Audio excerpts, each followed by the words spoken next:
In North Korea, an address means far more than just a place. It is a sentence, a fate, and a belonging to one of two vastly different realities. In Pyongyang, the heart of the regime, apartments in high-rises resemble a fragment of modernity, yet access to them is granted only to loyal and vetted citizens.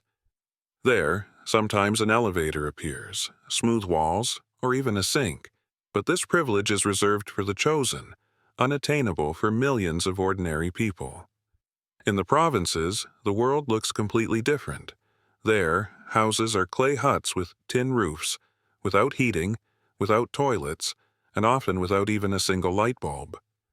This is not a metaphor. It is the harsh, daily reality of people who live in buildings that barely resemble shelters, more like ruins that hardly hold together. The interiors of these homes are so bare that it is hard to speak of any comfort. Most often there is only one table, a few plastic chairs, and a thin mat. In many homes, there is not even a wardrobe. Clothes are stuffed into bags, pushed under the bed, or hung on a nail in the wall just to avoid lying on the dirty floor. Beds, if they exist, are often shared by several people, but more often people sleep directly on the ground, wrapping themselves in blankets in the chill of a cold room. In summer, concrete burns like fire. In winter, it freezes like ice.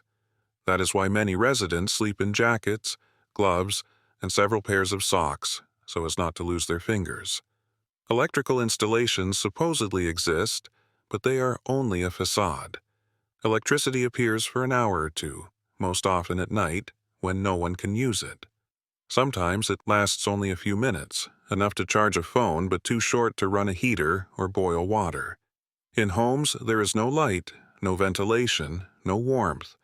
There is only darkness and silence, broken by the breath of a weary person trying to survive another day. In a place of honor in every home hang portraits of Kim Il-sung and Kim Jong-il, not decoration but an obligation, the violation of which ends in imprisonment. These portraits are cleaned daily, protected, and in case of fire or flood, they are carried out first, more important than one's own child. Authorities carry out inspections, checking for dust, the condition of frames, and the height of hanging. Every detail matters, because this is not about aesthetics, but about life. The kitchen in such a house is often a single wall with a brick stove. Fire is lit under a pot filled with corn, water, and wild vegetables.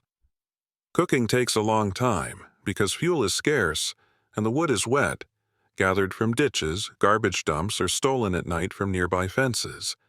There is no gas, no dishes, no spices. Everything is cooked on a single fire, in a single pot, without taste, without hope, only to fill the stomach. Water does not flow from a tap because there are no taps. People walk with buckets to wells or rivers, often many kilometers a day, just to boil a liter of liquid. Bathing is a luxury reserved for special occasions.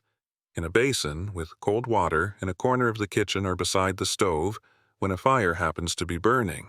There are no bathrooms, no sewage systems, no toilets. Physiological needs are met outside, by a ditch, in a previously dug hole in the ground. The interiors of these homes are bare, empty, without decorations, without color. The only hues are the brown of mud and the gray of ash from the fire, which fills the entire room with smoke.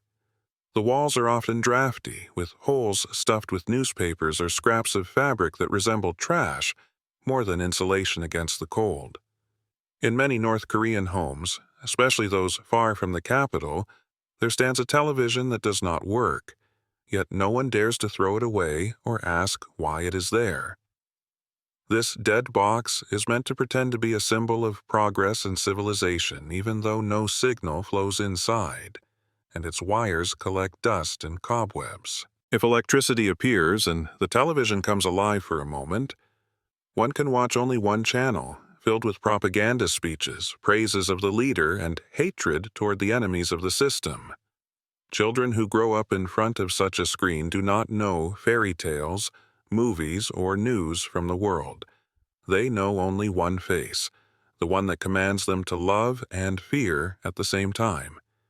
When evening falls and the world sinks into darkness, the only source of light in homes are candles or smoking kerosene lamps placed on a brick or an oil can. In that glow, children learn to write, count, and recite party slogans, though many of them see a notebook only when they have something to light it with. In a world where nothing can be wasted, recycling becomes a religion, and every item receives a second, third, or even 10th life. Old trousers are turned into bags, tabletops are patched with nails, and broken chairs are supported by bricks or wood found in a dumpster. Everything is repaired by oneself, not out of frugality but because there is no alternative, as new things are beyond the reach of an average provincial resident. Refrigerators are not needed because in winter the temperature inside the homes and outside is almost identical. Food is kept outside the window in buckets, boxes, or crates on the snow.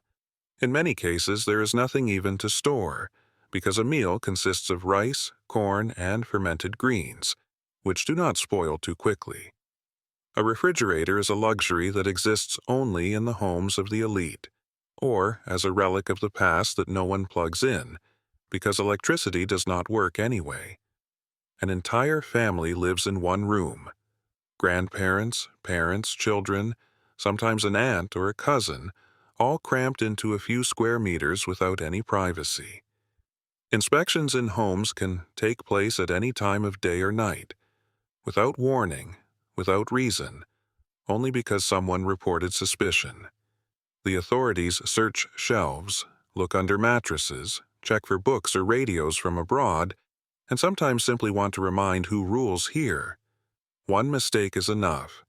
A forbidden song, a child's too bold drawing, an old book with a suspicious title, and the home turns into a place of interrogations. In some apartments, especially in Pyongyang, loudspeakers attached to the walls still operate, which cannot be turned off or even turned down. From dawn to dusk, they broadcast party announcements, reports from factories, military successes, and the leaders' speeches, all of it non-stop, every day, without mercy. This loudspeaker is not a device, it is a tool of control, a reminder that the state is always present, even in your own home, even in your head. In such conditions, it is hard to speak of anything beyond survival, because everything a person has can be taken away in a second if they prove disloyal. A home in North Korea is not a shelter. It is a stage on which one must perform the assigned role every single day.